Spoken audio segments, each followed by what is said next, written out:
interaction system, also Deming and others have used it. But it ended up bringing into the U.S.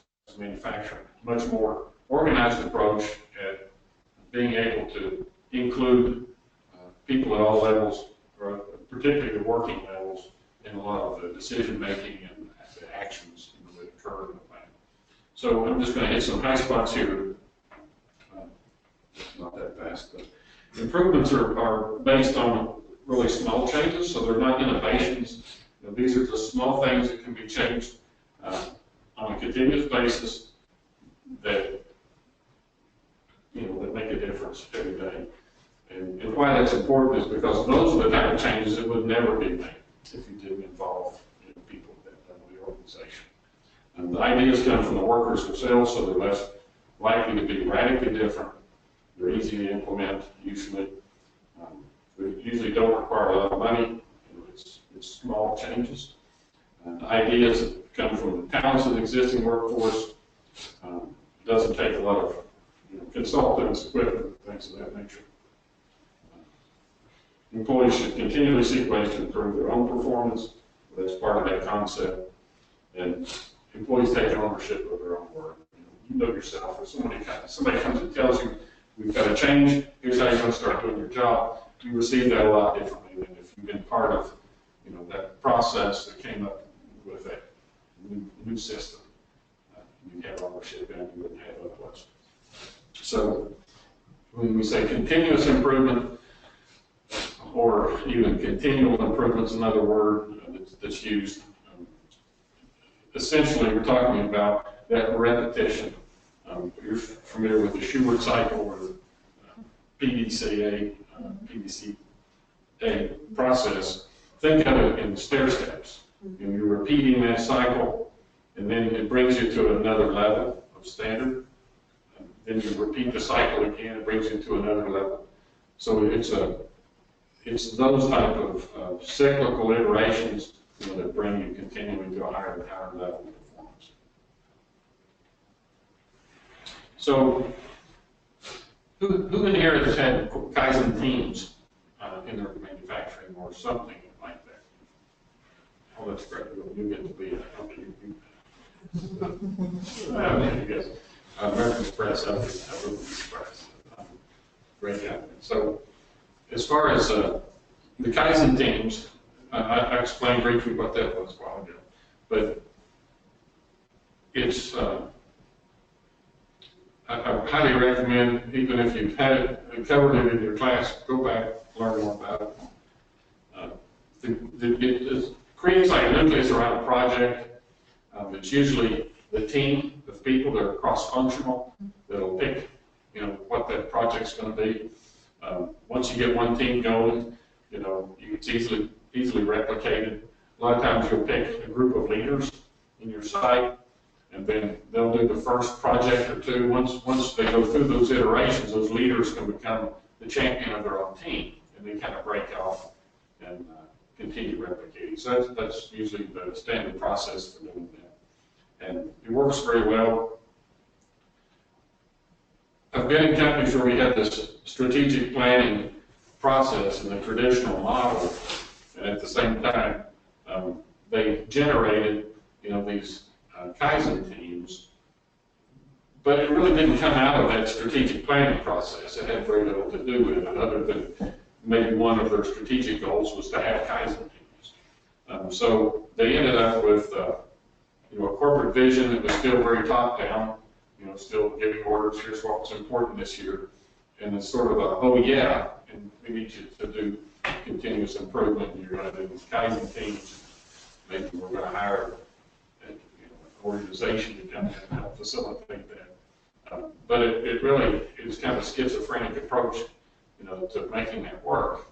And it wasn't until I worked for an organization that aligned all of that together for the first time. So instead of the senior leadership and middle management trying to figure it all out and just kind of giving certain metrics that you really didn't know what to do to meet,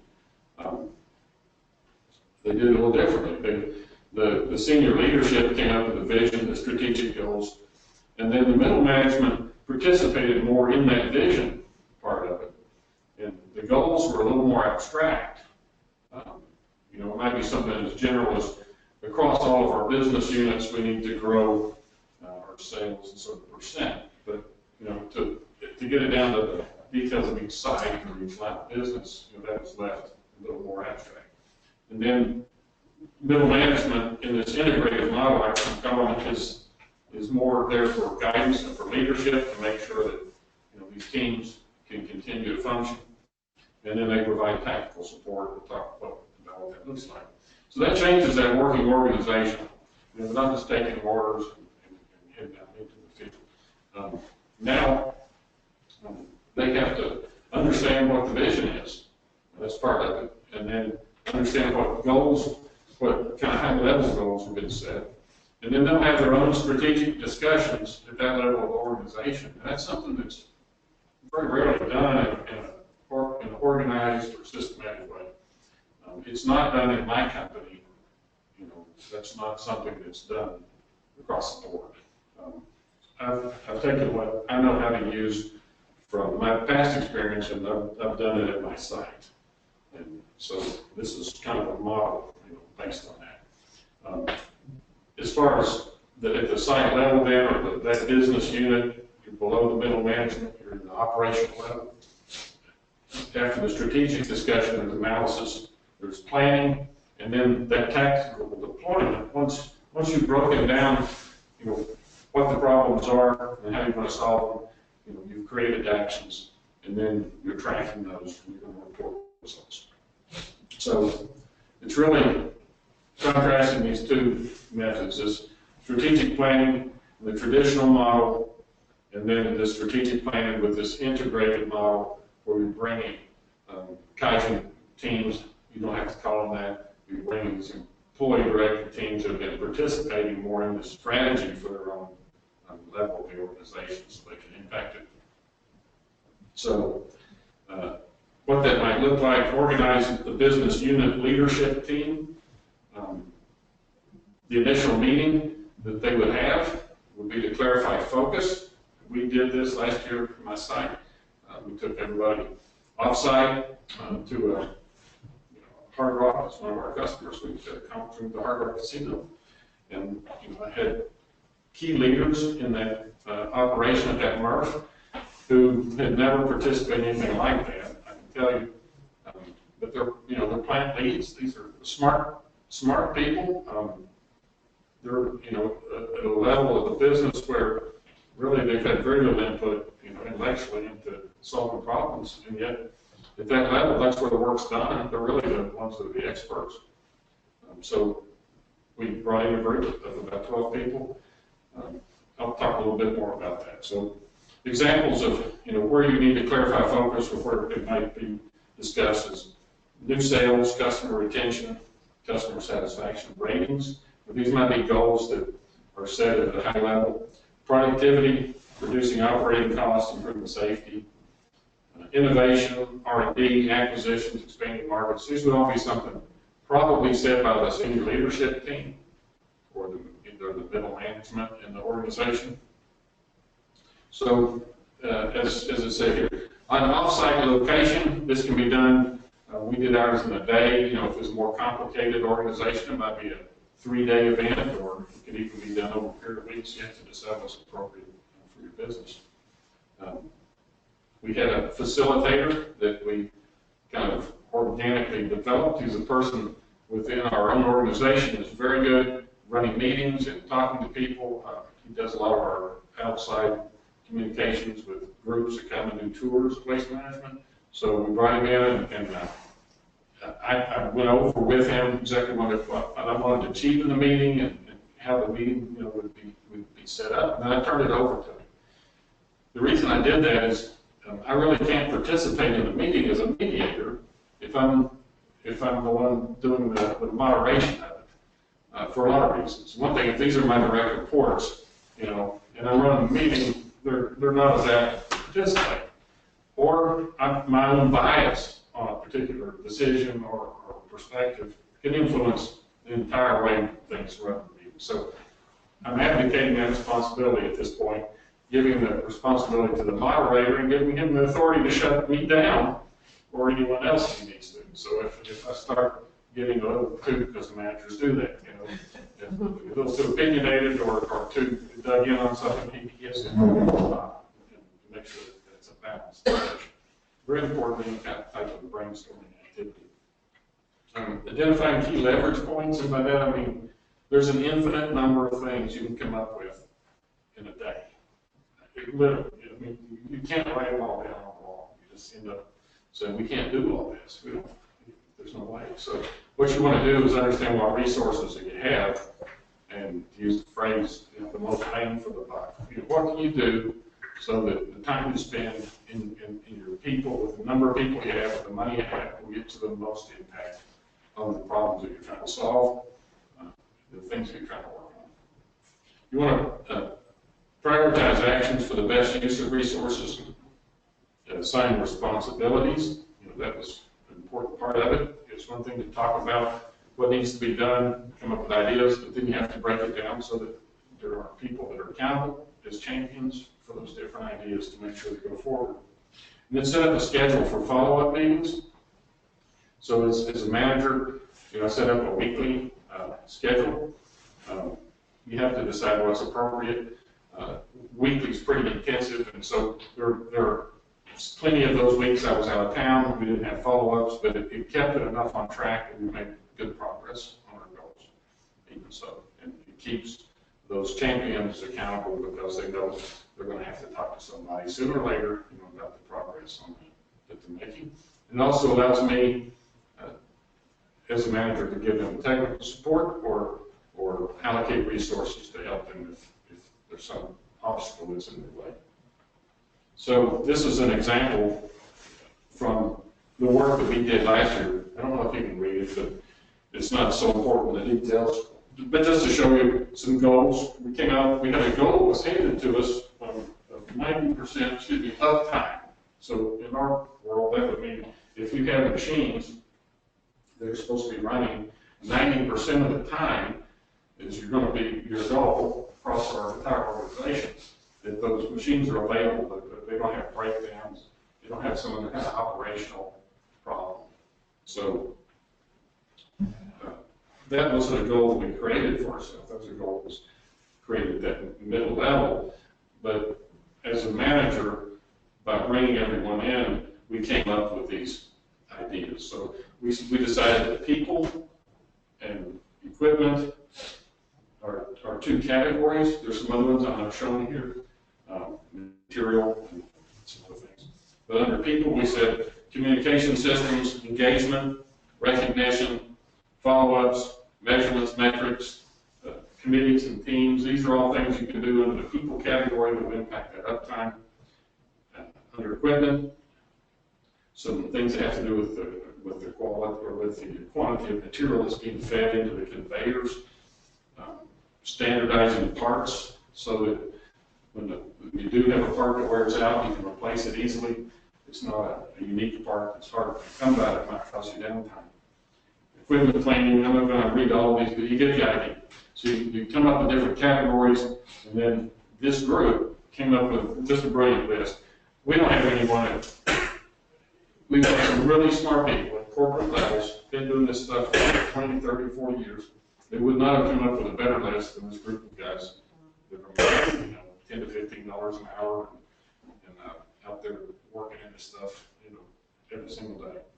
They did just a brilliant job with it. So when we talk about that event, so we finished up at the Hard Rock, and everybody came back, and you're kind of ready to go into the year. We did that in December, so that you come into 2016 and be ready, because you're immediately, you know, haven't expected to deliver performance, right? And the post-planning meeting, we call it the planning meeting, so the post-planning meeting actions, or that we assign task champions to organize their own work teams. So now these guys each have their own, you know, group of people that they pull together for their assignments, and then the scheduled routine and follow-up that I mentioned. Support is provided to the team champions so that we can make sure they have the resources they need. And then metrics are visible. That's an important part. So if you're measuring production uptime, if you're measuring whatever that might be, if it was sales or if it was in your call center, number of dropped calls or number of minutes on the phone to resolve an issue, whatever that might be, then you can make those very visible, so that you can see that improvement. That helps keep focus on that, on whatever that goal is. So the benefits are the number one, and really the most important is that alignment with leadership goals. There were a lot of years that a lot of companies spent time with these quality circles and Kaizen teams, and they were doing interesting things that were great, and they were, to the employees, they seemed like great ideas, but they weren't aligned with what the company's goals were. So that you had the senior leadership that identified unquestionably what's important to make that company successful that year. And there's no alignment with all of these resources. They're not harnessing, the creative power and energy of all these folks in line with their goals. So that's why that's really important. And then it gives you the optimum use of resources. So you're making sure that you're using all of this brain power and whatever money that is spent on these improvements directly in line with your strategic planning. And then the engagement and commitment of employees makes all the difference in the world, the amount of involvement. I hear it when I visit and participate in discussions with some of the other facilities in our state where they haven't created that culture of engagement. And what I hear is very weary managers who are just trying to keep the wolves away from the door. They're completely overwhelmed. And that's going to be true in any business you run. I don't care what kind of business it is. If you're not able to create the kind of culture where you're able to engage people at all levels and bring everybody into at some level of the problem solving and engagement. And the ownership of tasks. The difference between assigning a person a task with no ownership and the person who's come up with their own solution. And they said, they've told you that this year this is what they believe is the best thing they need to be working on. There's a whole different result, because they really didn't want to fail when they told you what they think the solution is. And it works much better than that. So overall, it's a more effective organization, top to bottom, and you're able to implement this type of culture. And I'm not the first messenger at all on this. I'm just kind of telling you my own life experience and how I've been able to apply it, and I've seen results. This year at our site alone, we've exceeded the goal. We were running at about 85% efficiency for the last 4 years, and we came into this year and we've been at that 90% number now, and we've exceeded it in some months. So that was a tough one. I wasn't sure how we would do it, but I still scratch my head and wonder if it's real, because but when I talk to these guys, they're telling me what they're doing. Every minute, that they're having daily discussions. The huddles before meetings or before the shift starts. They're going out there. They're trying to shave off every minute they can. It's productive, and they're doing things like cleaning of equipment that they didn't do before because they knew it might cause downtime, and they're a little harder on each other as peers, for everybody to carry the weight. So it's good stuff. So anyway, I've done a lot of talking. So if somebody would like to ask some questions, feel free. We have some online people too. You're welcome. You had said that you have some processes that you do at your location that is not standard across all settings or agencies. Is there a reason why, if it's working at your location, it's not a standard of work across the board at other locations? Yeah, that's part of being in a big organization. Simple as that. What's done at one site it's not rapidly embraced across an organization, nor is it even known. We don't have systems in place where as soon as something, is successful, that it's replicated. We just don't have that kind of, built-in management in our company. And most companies don't, realistically. It takes a while. So I guess my answer would be, that is what we're doing. It's going to take years. But we do have things that have occurred in other parts of the country, and some of the things that we have done at our site have been replicated. But it just takes time. And we're a big company. We have we had over 200 of these recycle facilities last year total. So tying all that together and making everything work as you would think is not easy. It's a big challenge. Okay. What about young professionals? Where do you see them, like those developing here, where do you see them fitting into not just waste management, but in general in this type of a strategy that you're suggesting? Well, I think what's most real, my background isn't, I wasn't a quality person per se, out of the traditional mold of, if I go back, there were quality departments, there was quality manager, quality inspectors, quality engineers, it was a whole different discipline that was kind of separate from the rest of the business. In a lot of companies, that's changed because manufacturing people have just recognized that the best way to integrate quality into the product is that we kind of redefine everybody's roles and responsibilities so that everybody's part of that. And it kind of goes into some of what we're talking about here. So, as a manager, as a person who's really an operational manager, I learned a lot of quality techniques because I wanted my processes to work better. And then as I worked for some smaller companies where I was the VP of operations, and I had no other person except people that might report to me that were in quality, then I started creating quality systems to make things work better. So I guess my advice as a quality to you as a quality professional would be, understand the management piece of it and be an effective manager, and use what you know about quality, as the tool to make your management skills work better. Quality, and that's another thing. My own thinking has evolved. We thought of quality systems. For years, it was all about quality systems, and internally, I try to drop that word quality off of it because it immediately categorizes it as something that is foreign to everyone. At the end of the day, when you think of something like QS 9000, those type of quality systems, they're really just management systems. It's not separate from managing your business or managing your processes. It's how you manage. So think of it that way.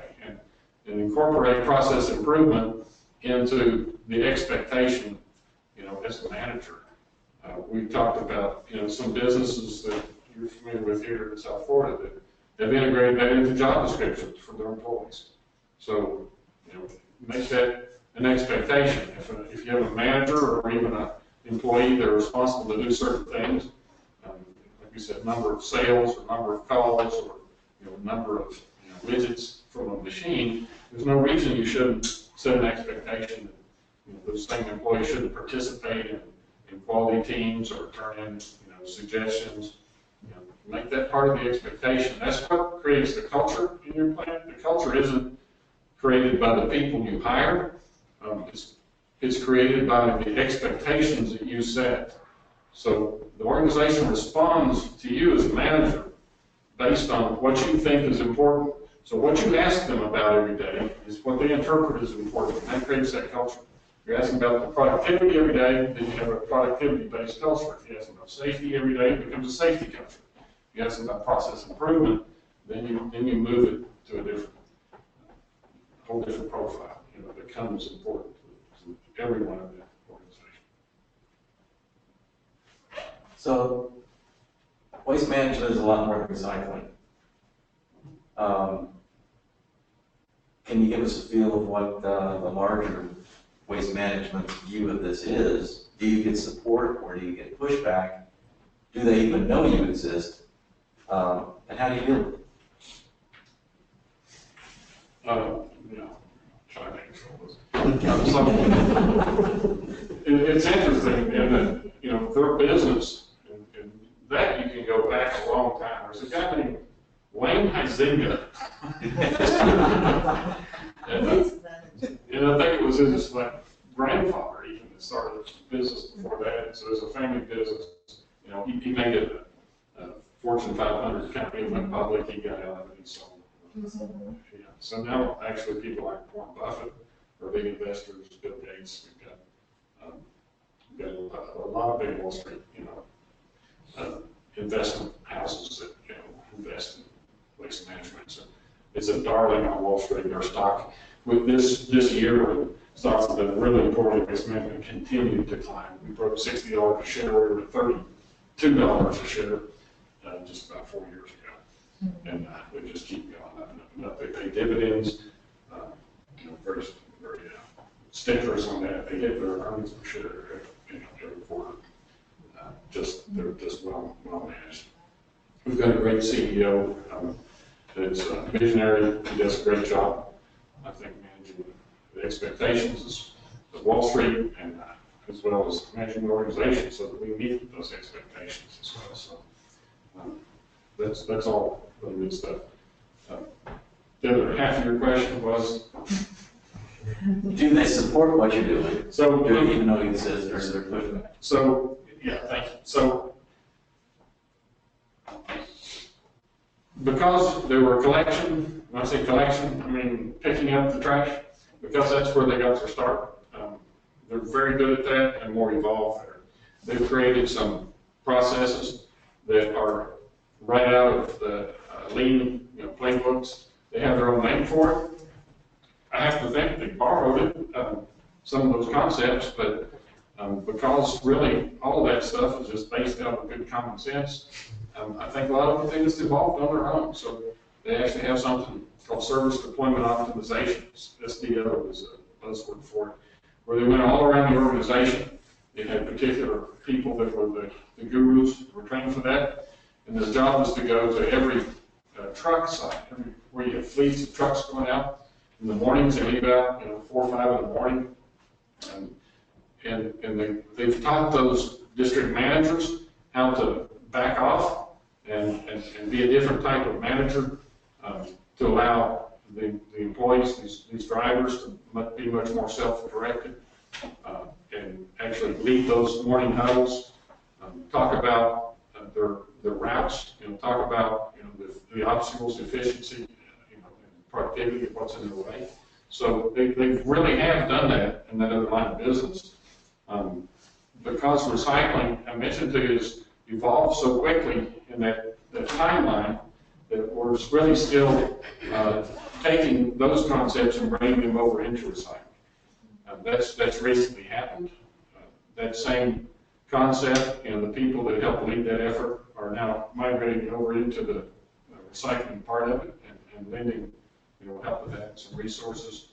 And you mentioned, my own change in my role, to now support this type of effort across the market area in Florida. So it's happening in steps, and it's having impacts in different market areas. And it's one of those things that will take a little bit, to I think pick up steam and get traction, and then when it does, it'll all come together in a way that will be very visible. So I'm not unhappy. I'd like to see it, things move at a faster pace, but I'm glad to be part of leading that charge. And yes, it's, I feel like I'm supportive because I wouldn't have thanked me for this role. This is done at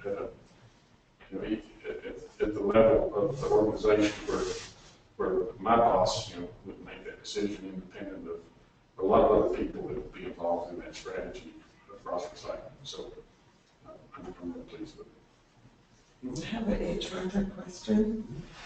Do you have a reward and recognition program, like for your project?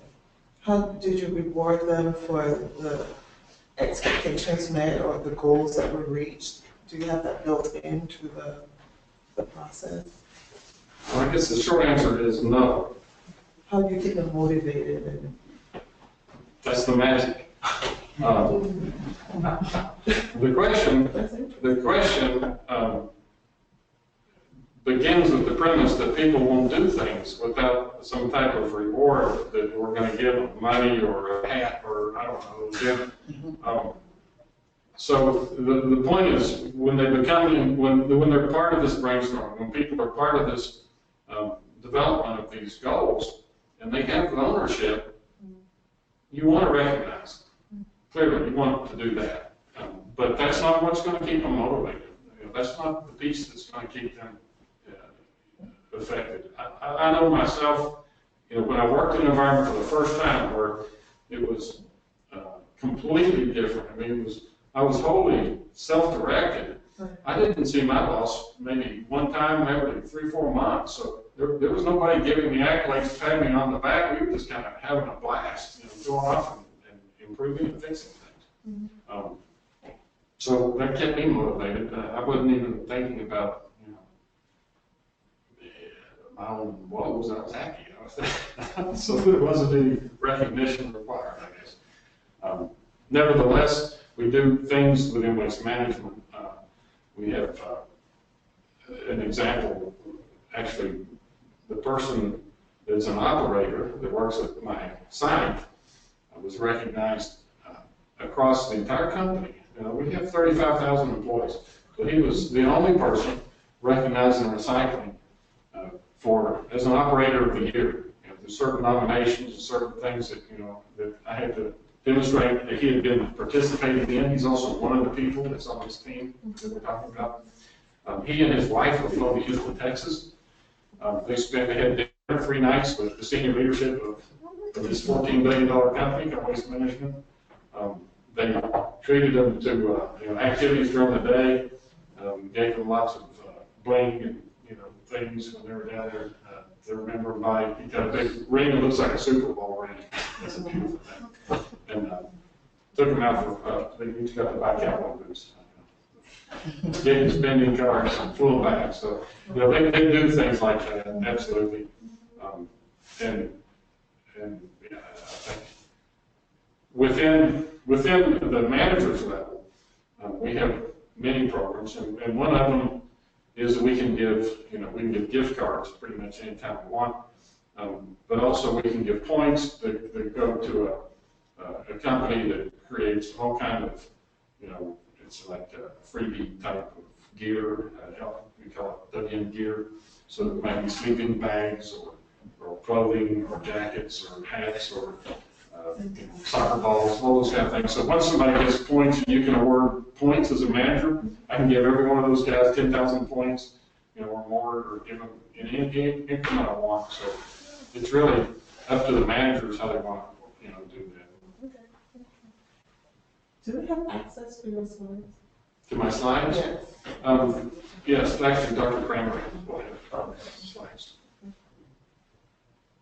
Yes, going back to the processes that you're improved, and you said it's not used across the organization. Yes. As in with the different factories. Is there a dollar value that is attached to that processes that you've improved? No. Well, we're talking about lots of different processes. So I can't say, I shouldn't say no. I should say the answer is no if the question is to all of them, but definitely to some of them. You know, one of the things that we talk about is the auditing of the material. I talk about how we take the material and sample and characterize it. Well, so there's a potential value in that material if we do it well. If we do it poorly, we can lose a lot of that money. And a good example is aluminum cans. Aluminum cans are 1% of the total volume of material by weight, but it is 10% of the revenue. So it's very valuable, right? So you want to try to catch as much as you can. So we do measure like what goes into the glass stream and what goes into there's a certain residue. It's kind of scrap that comes out of what's left over. We measure that. So we're able to assign a dollar value to say that, how much money we're saving in those processes. And at my site, I was able to identify, we were losing about $2.5 million when we first started measuring that, and now it's down to about $300,000 when I had it all together. About $2 million savings that went directly through our EBIT at that facility. So there's definitely measurable things. Some are less tangible. These will be we can clearly measure at the end of this year, if we can hit these targets. One was our residue cost. That's the amount of material that is wasted in the process. We've reduced that number really dramatically. And the other is that uptime number. So those will be assignable. We can put a dollar figure. Okay, so the other question that I'm we're leading to is that it's not implemented across the board. So if you have a dollar figure and the process that you've implemented in your factory is working and it's not being done in the other factories, you could use that as a leverage. That's right. To That's right. And that's kind of what I'm hoping to do. And I don't want to sound like I'm the only person in the company that's working on these problems. You've been like me. Understood, but because I worked for a large corporation and I've worked in a silo, it's in quality. And this is what happened. We used to do benchmarking. We would benchmark different processes that are similar to what we're doing and implement it in all the small organization, that's like in plantation, the quality organization. Still, it's just a small sector, but it's still generated enough interest because we were the eyes and ears and the focus and the policing of the product before it at initial stages, wherein the development team needed this information. So if we implemented the processes that could help them, especially one in particular is cycle time improvement, where we reduce from 5 weeks to 3 weeks and then from 3 weeks to 9 days. That was standard. The other organization, which was in Chicago, they had a different process. One that was in Higginsville, they had it. So when we did that, we became the premier lab. So with the CEO seeing that our processes, corrective action, because some places weren't doing corrective action to get rid of some of the issues that were seen across the board. So we have one global database because parts were being used in different places, same parts for different products. So what was happening is if the part was failing, then everyone in the different quality organization would see that as a problem. So in a sense, the same way, you could use that as a leverage, again, to go ahead and say, okay, this is what we have done, this is what has worked, and this is where we can implement it in order to have, and it can be used as a competitive tool. Yeah, that's absolutely true. There's no company like Motorola, I think, when it comes to racing, that they've certainly led all of the manufacturer industry for the last 40 years, I think, in being able to create those type of systems for improvement and then quickly, rapidly, implement it. So maybe the garbage business will catch up with Motorola in a few years. The main problem with that is that we had a lot of different, what do you call it? Too many chiefs and not enough engineers. And that's inherent in any organization. You got personalities, you got a lot of that. So, it's in any business. We have a big company. There's a lot of that. I'm pretty pleased though overall with the visibility, of things. So it can be elevated to a level where people recognize it. Doesn't mean it'll be implemented the right way, but it will be heard. In our company. Yeah, because it took a while. Sure. Because there was so much fight, and it's odd that it's one corporation, but the different sectors. Business units, yeah, certainly. Okay, well, thank you. Yes. One last one. How often do you have Kaizen events? Well, it's not a Kaizen event in the traditional way. When you're having a training, having an event, go out and doing a 5S or something, it's more an integrated approach into how you're going to run the business. So the concept are really self-directed Kaizen teams. I went through this when I was with Siemens. We had a group called the Kaizen Institute, they're still around. They did a huge deployment in a $1 billion business unit, many plants. And the whole idea was they started off, they're training people on the different tools of leading and brainstorming 5S and cleaning up and different, setup time, reduction, all that. And then once people went through those iterations of those formal teams, it really started just kind of, as I was saying before, just kind of morphed into how you manage the business. It even kind of, at some point, helped strip out a lot of redundant, chiefs, to use your word, because there are sometimes too many chiefs, and it just worked better. So that's really the answer. All right, well, we're going to wrap this up. Our time is done. Thank you. So I'd like to thank you for presenting tonight. Got a little token for you. This might add to a collection of these for you. I don't know. I had one before, but anyway. Okay, thank you, Bruce. You can tell by the number of Great. questions that there's a lot of interest. I can tell you, it's usually not that many. So. Good presentation. Thanks very much.